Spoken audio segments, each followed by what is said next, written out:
పండగ అయిపోయింది, పందెం అయిపోయింది, సందడి ఆగిపోయింది, పల్లె మూగబోయింది.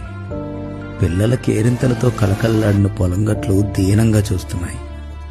వీధి చివరి వరకు చెయ్యూపి టాటా చెప్పిన అమ్మ మనసులో బాధ కొండంతయింది. జేబులో డబ్బులు పెట్టి జాగ్రత్తరా నాన్న అంటూ తిడుతూ జాగ్రత్తలు చెప్పే నాన్న నోట మాట లేదు. సందడంతా మాదే అంటూ పాటలు పాడిన హరిదాసులు చెదిరిపోయారు.